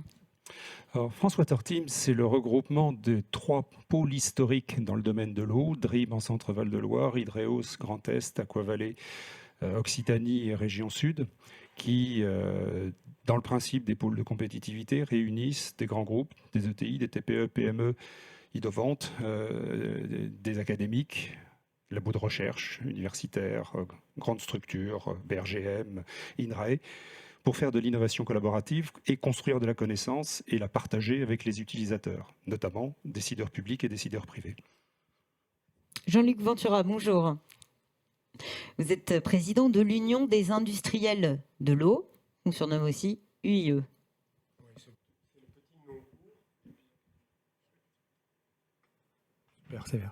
Donc UIE, oui, c'est un raccourci d'une appellation plus longue.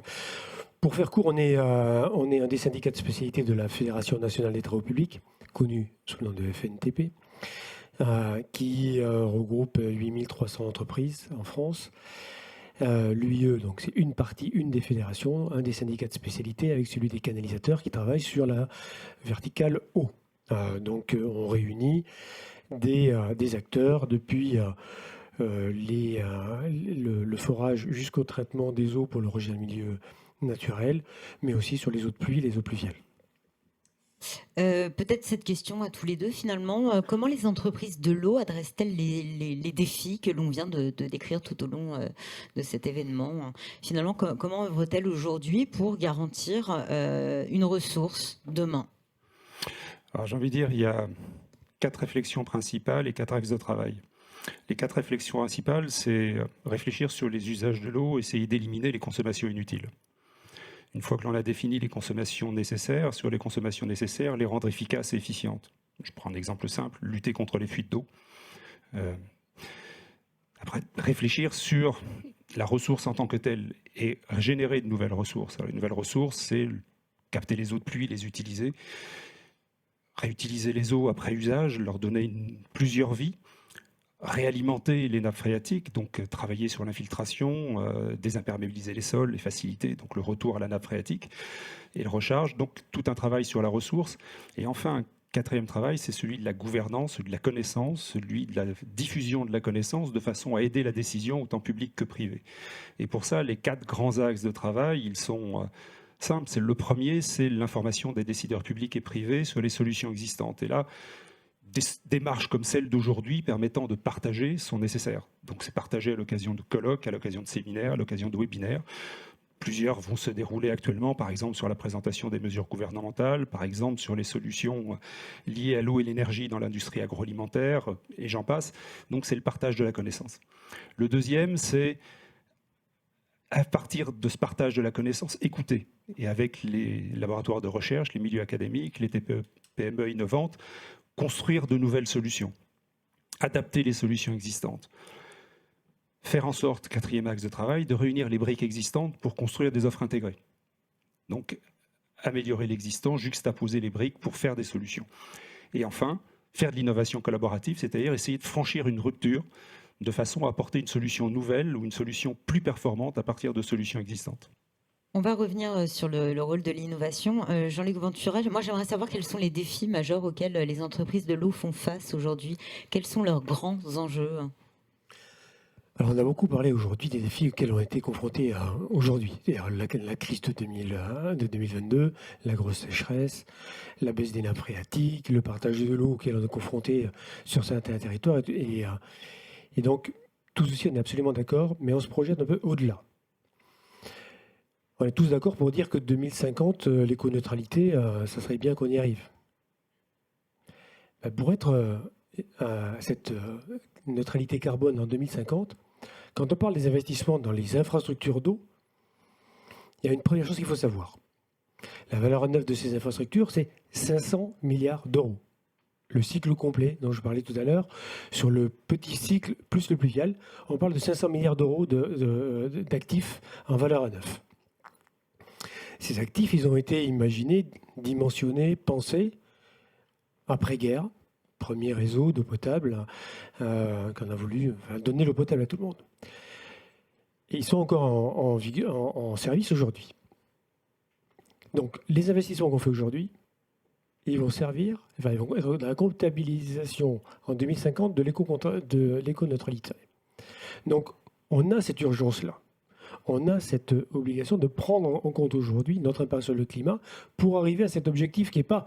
Non, c'est pas les appels d'offres de 2050 qui vont nous permettre d'arriver instantanément à l'éco-neutralité.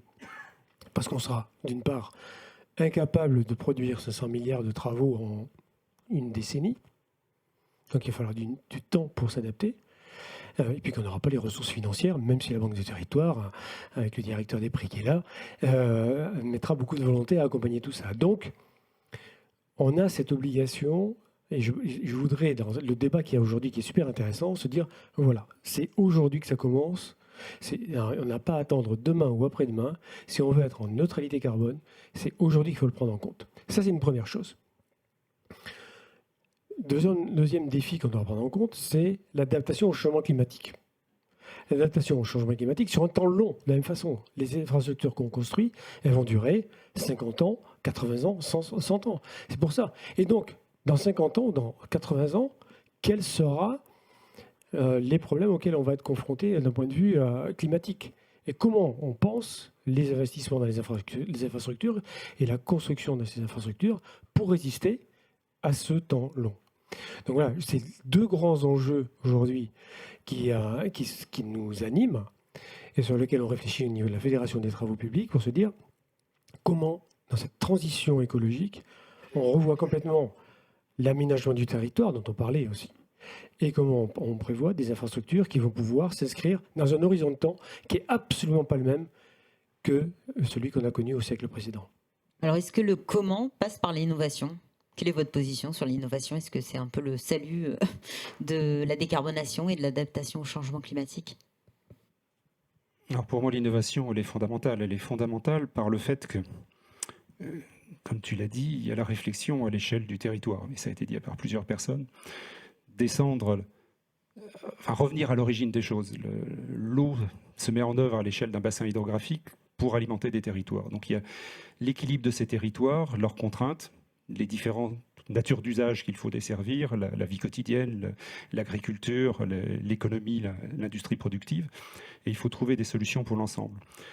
Et cela passe par des solutions technologiques, ça passe par des améliorations de solutions technologiques existantes, que ce soit par l'amélioration des matériaux. Tu évoquais par exemple la durabilité des équipements. Les entreprises françaises ont amélioré leurs procédés, sont capables de faire des canalisations qui ont des durées de vie qui n'ont rien de comparable avec ce qui était fait il y a 50 ans. Ça passe aussi, comme tu l'as dit, par l'économie carbone, et plusieurs entreprises améliorent leurs dispositifs en faisant en sorte qu'ils soient beaucoup plus performants en termes d'économie carbone. Mais ça passe aussi par l'utilisation de nouvelles technologies, aussi par des réflexions à des échelles beaucoup plus larges, nouvelles technologies pour la capture d'informations, donc des nouveaux types de capteurs, l'utilisation de la donnée en masse, de façon à mieux comprendre, par exemple, l'évolution d'une nappe phréatique. Je prends l'exemple d'une innovation qui consistait en utilisant les piézomètres à suivre la vie d'une nappe phréatique sur tout un linéaire, par exemple un capteur tous les 50 mètres, tous les 50 cm, multicapteur, multiparamètres, et cela en émission quasiment toutes les secondes, de façon à avoir une vie instantanée de la nappe phréatique et pouvoir réagir immédiatement en cas de remontée du biseau salé, et mieux comprendre la vie de la nappe phréatique.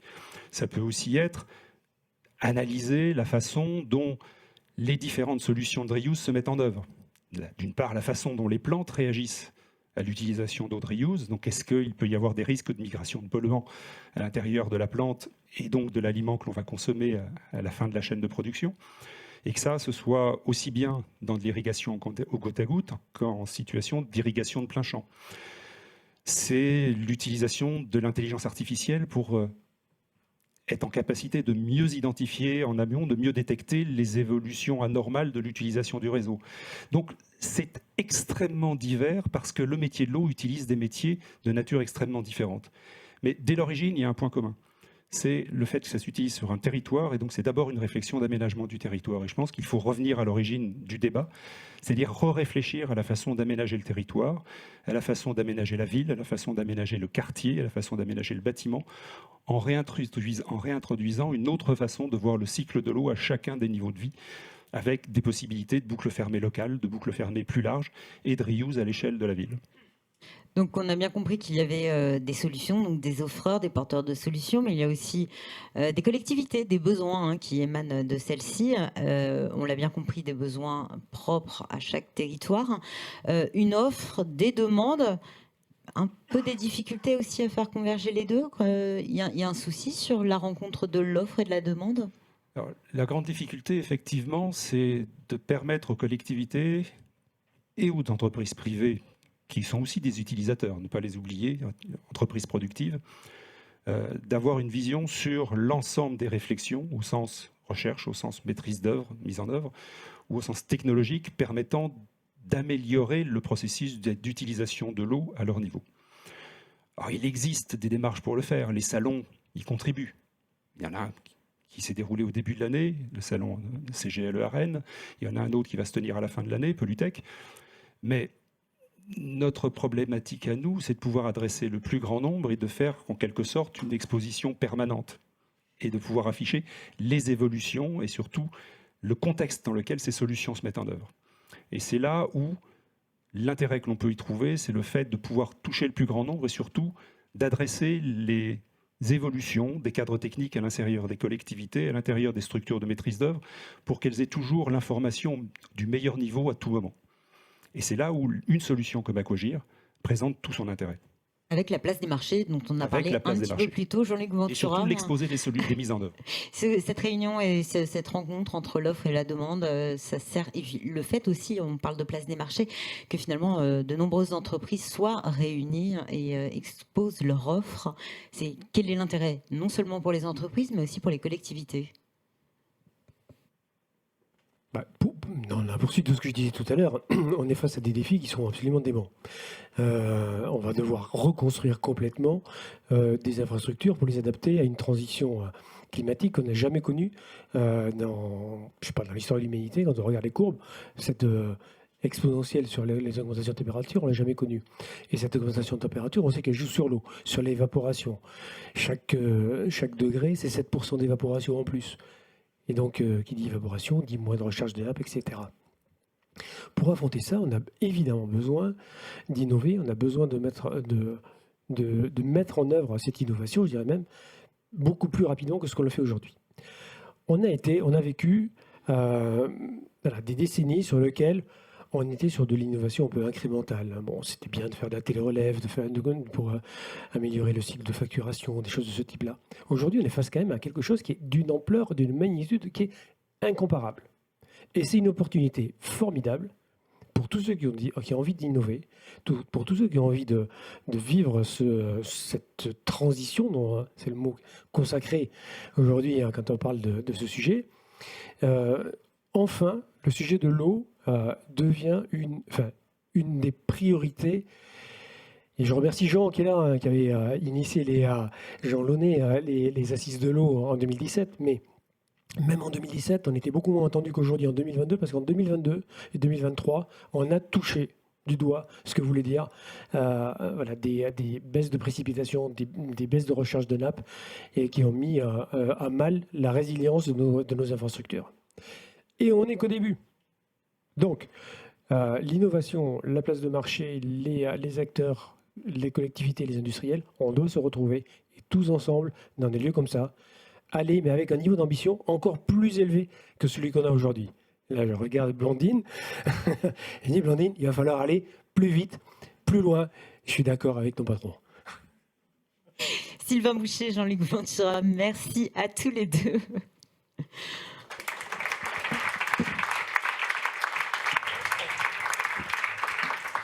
Après la voix des membres fondateurs, eh bien celle des contributeurs eux aussi. Ils viennent enrichir le collectif Aquagir. Ils viennent enrichir également le parcours. J'invite deux d'entre eux à venir me rejoindre, Charlène Descolonges et Pierre Gilbert. Eh bien c'est à vous.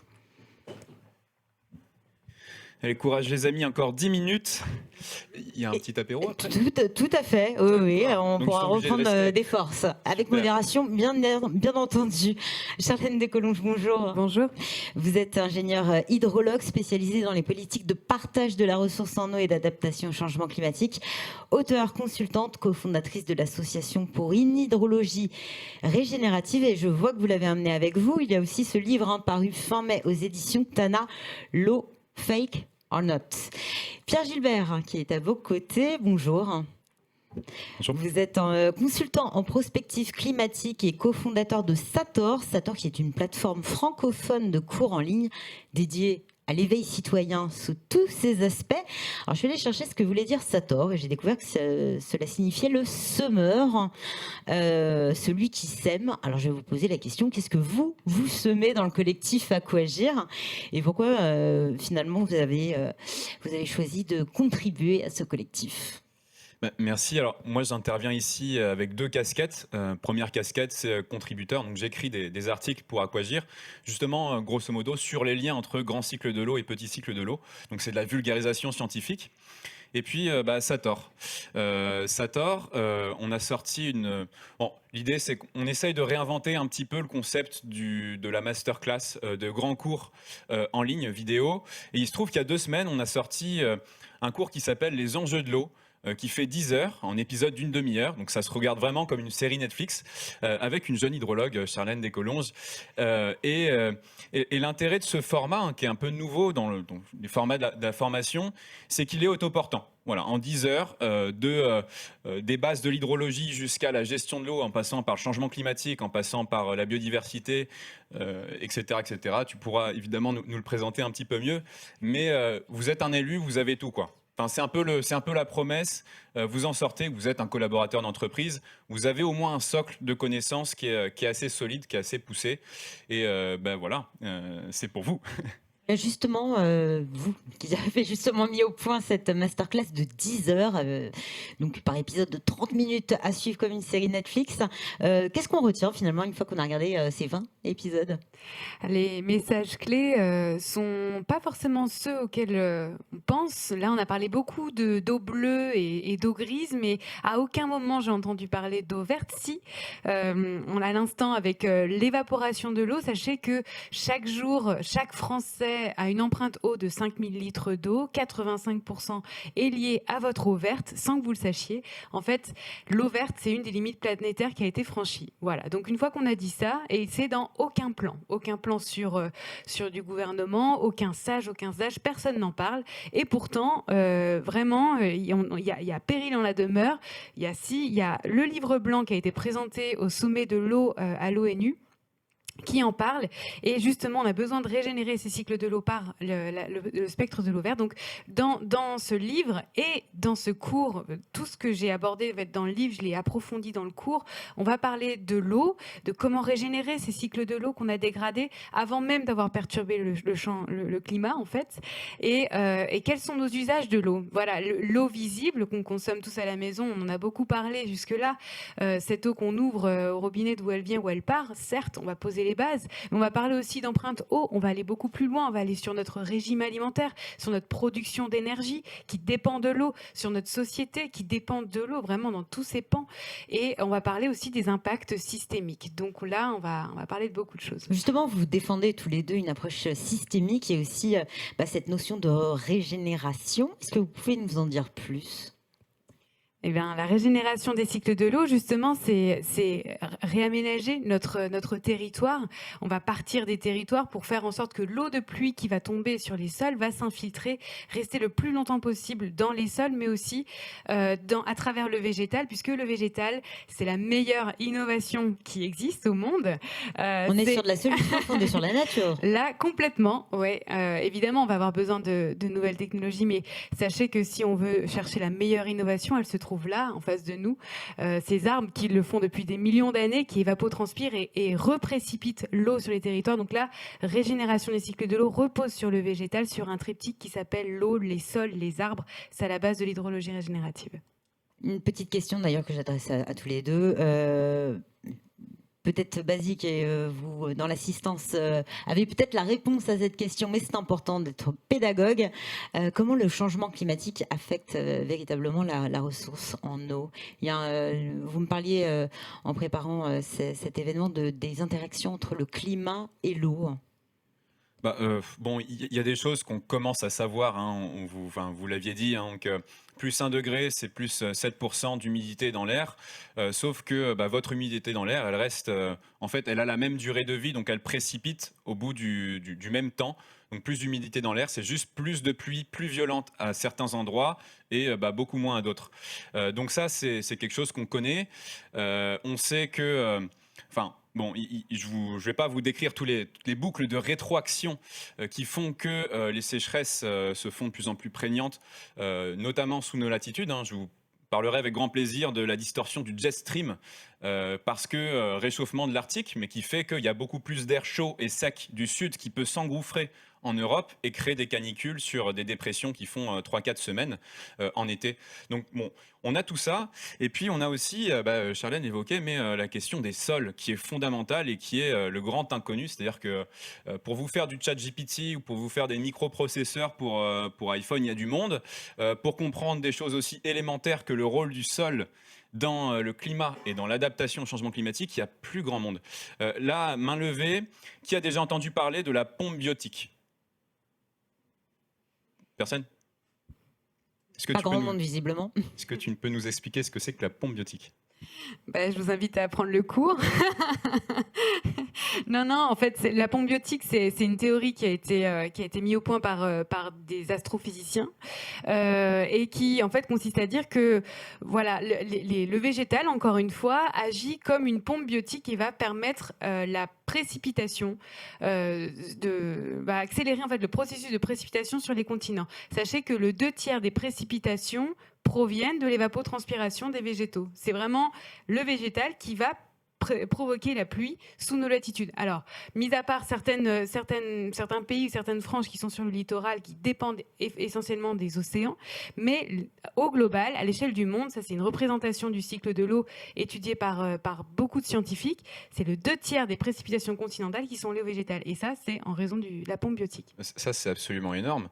Et il y a d'autres révolutions coperniciennes qu'on commence à toucher du doigt dans le domaine du végétal.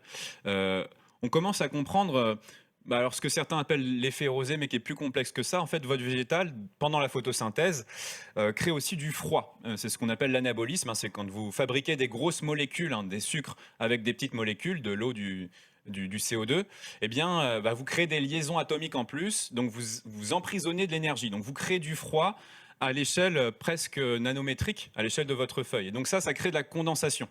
Donc en fait, si vous voulez, votre végétal, il absorbe l'humidité de la colonne d'air qui est au-dessus de lui. Ça, c'est fondamental et ça approvisionnerait à hauteur de la moitié des besoins en eau de la plante chaque jour. Et c'est complètement passé sous nos radars pendant des décennies et des décennies de recherche scientifique. C'est quand même assez dingue. Donc le message clé après tout ça, c'est replanter, revégétaliser massivement, débitumiser les villes, végétaliser les villes, faire du bocage, faire de la haie, faire de l'agroforesterie et faire de l'hydrologie régénérative. J'imagine que ça fait partie des bonnes pratiques que vous avez pu observer sur le terrain, Charlène ? La revégétalisation, Oui. l'hydrologie régénérative, ça demande commence. aussi, puisque je fais le lien avec Sator, plateforme dédiée à l'éveil citoyen, ça demande aussi d'embarquer le plus grand nombre. On a besoin de connaissances, on a aussi besoin d'humilité. Là, tout ce dont on parle, c'est quelque chose qui émerge seulement, en fait, hein, même dans la communauté scientifique. Donc, on a besoin d'humilité et aussi d'agilité. Du fait que les connaissances s'améliorent de manière constamment, en fait, on a besoin aussi de temps et de mobiliser tout le monde. Alors, c'est l'objectif d'Aquagir et c'est super, c'est vraiment une chouette opportunité pour le faire. Mais voilà, soyons attentifs à toutes ces connaissances qui émergent et mettons-les en valeur avec ce formidable cours Sator qui va permettre, je l'espère, d'éveiller plein de conscience. Charlène, Pierre, merci à tous les deux. Merci. Beaucoup.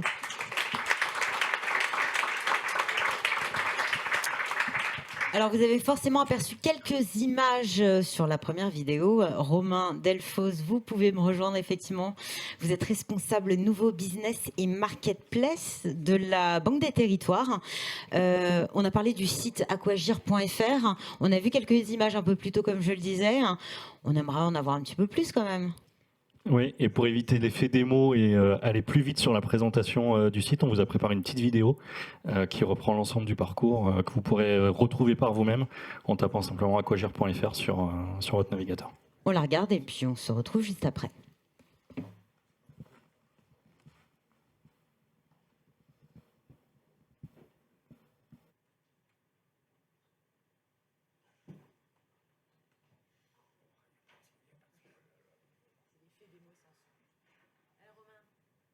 Romain, je crois que vous pouvez commenter finalement. Du coup, le parcours, donc ça c'est la page d'accueil du site où on retrouve les différents éléments. 3 grandes parties, le grand cycle de l'eau, le petit cycle de l'eau et gestion des urgences. Donc on retrouve les différentes catégories, ça va très vite, on en parlait tout à l'heure, donc j'ai du mal à faire le fil. Toutes les étapes du parcours, l'étape 1, je mets à l'agenda dont Blandine parlait tout à l'heure, l'étape 2, l'étape 3, l'étape 4 avec les diagnostics, l'étape 5 avec le financement et l'étape 6 avec la mise en œuvre et notamment la place de marché. Donc l'étape 1, une liste de propositions d'actions qu'on propose sur les différentes thématiques de l'eau, production, distribution, etc., les 10 thématiques.